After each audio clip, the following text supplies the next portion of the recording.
Hi, ladies and gentlemen. I wanted to share with you today for your asynchronous lesson the story that gave the inspiration for you guys to make your recycled instruments.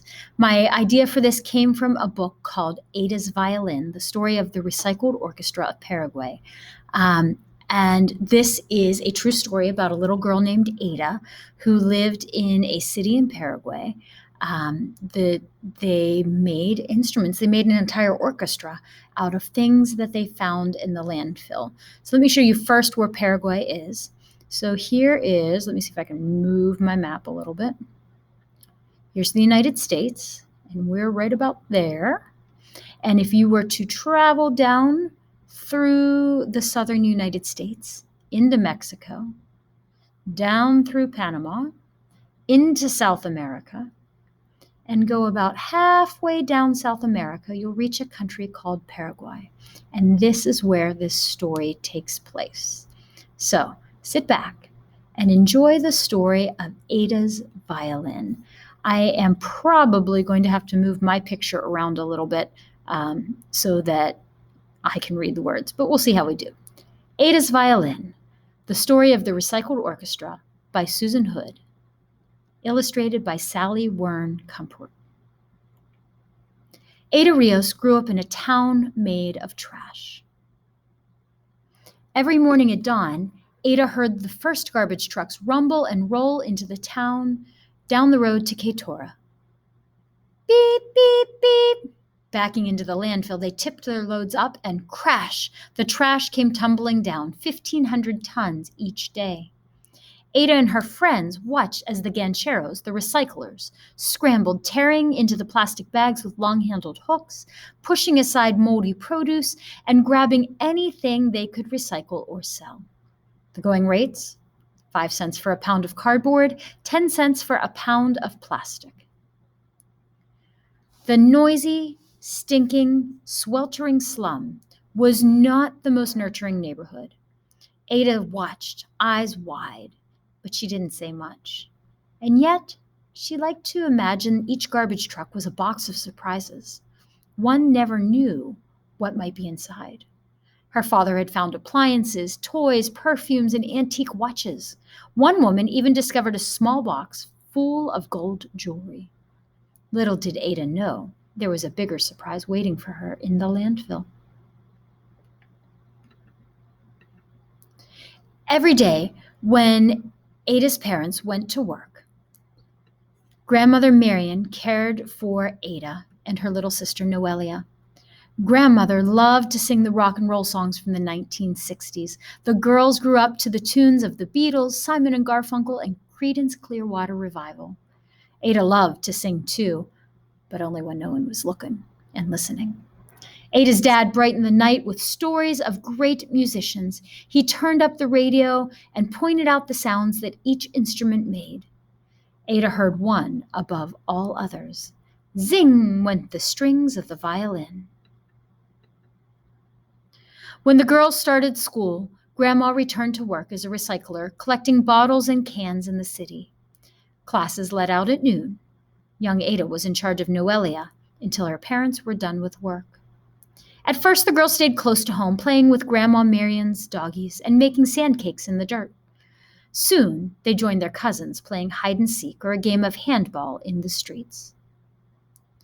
In time, they ventured farther afield, walking down to the bodega to get candy.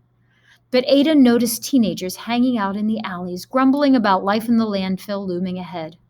What would happen to them? To her little sister. She watched as the older kids turned to gangs and got in fights. One day, when Ada was 11 years old, her grandmother saw a sign posted on the wall of the chapel. Violin, guitar, cello taught Saturdays at 8 a.m. Fabio Chavez. How Grandma had longed to learn music. Too late for her, she thought, but not for her granddaughters. She signed them up without asking, or their parents. Ada's heart sang out. Thanks to her abuela, she could leave her worries behind and learn to play. At the first class, the teacher, Fabio Chavez, had 3 guitars and 2 violins to share. Ada chose the violin right away, but 10 children had signed up. Frustrated, Ada and her friends found that there were not enough instruments to go around. And there was a bigger problem. Everyone quickly realized that the children would need to practice at home, but it wasn't safe to be seen with an expensive instrument in Quechua, where a violin is worth more than a house.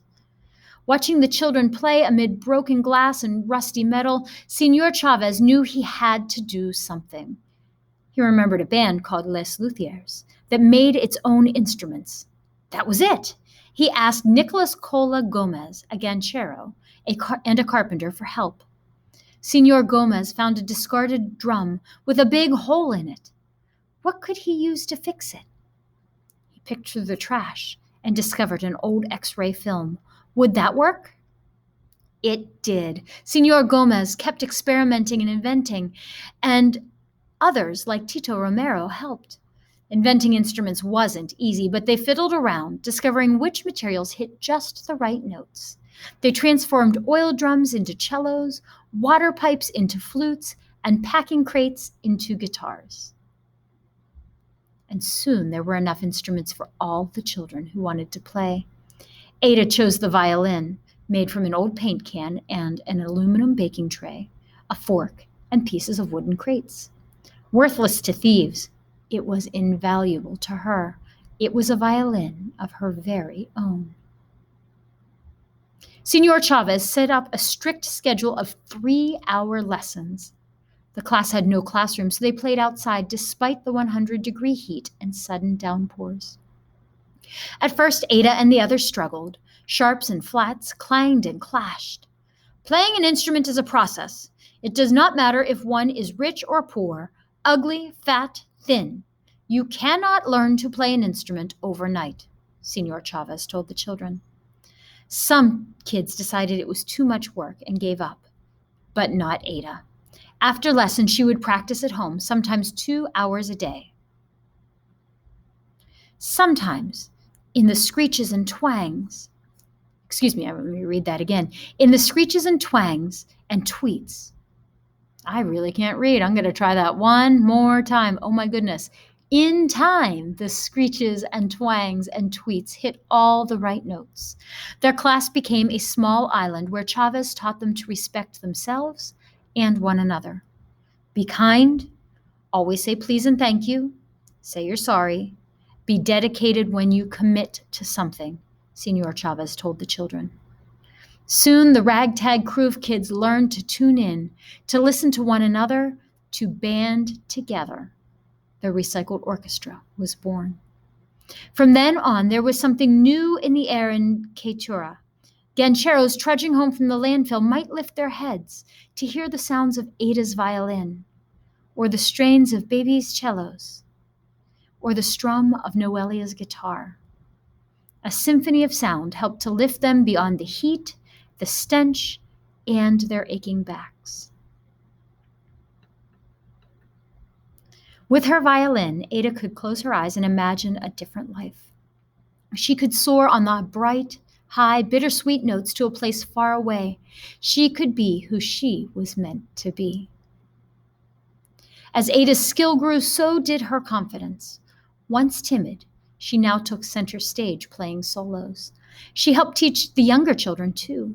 Her teachers and fellow students took note. When she was 12 years old, Ada was named a first violinist. Imagine, she was first at something. Shortly after, she and her 39 fellow musicians were invited to perform concerts in Quechua, and later in the nearby capital city of Asuncion. Word of this extraordinary orchestra spread, and soon they were asked to perform in other cities and even other countries. Ada and her friends flew on their first airplane, stayed in their first hotel, swam in the bright blue waters of Rio de Janeiro, sampled their first pastries and pineapples, and saw sights they never imagined. The world dazzled them, just as they dazzled the world. When Ada was 16, the orchestra received a very special invitation. They were asked to tour with a world-famous rock band. More than 35,000 people awaited them at their first concert stop in Bogota, Colombia. Ada was more than nervous. Let's put this into perspective. About 35,000 people can fit in the seats and bleachers at PNC Park where the Pirates play. So that's how many people she would be performing for. Ada didn't know how to enter or how to greet the audience. She went blank. She saw a giant stage with glaring lights and heard people screaming. But she didn't have to worry. As the recycled orchestra took the stage, the people who had paid to see the rock band cheered for them. The enormous audience sang and swayed to the music as the orchestra played. And as their performance came to a close, a crescendo of cheers, chants, and applause resounded across the park. The astonished kids bowed, grinning at one another. They had discovered the surprise waiting in the landfill. Buried in the trash was music, and buried in themselves was something to be proud of. And if you wanted to pause here, you could read a little bit more about how the author, Susan Hood, got the information for her story. And on the next page are some websites that you could visit or videos that you can see that will introduce you to the landfill harmonic, the recycled orchestra. Do not forget that you are to be working on your recycled instrument. Please make sure that by Thursday, March 25th, you upload a picture and a little video, and there are directions in the assignment for how to do that, where you tell me what your instrument is, what you use to make it, and how it makes it sound. And then on Thursday, the 25th, we are going to share that with the class. We'll share your instrument pictures or videos with the class. So please continue working on it. They will be due on the 25th, which is a Thursday. So not like tomorrow or anything like that, but next Thursday. All right, I hope you guys have a fantastic weekend. Please send me a message if you have any questions or concerns, and keep working hard. I will talk to you guys later. Bye.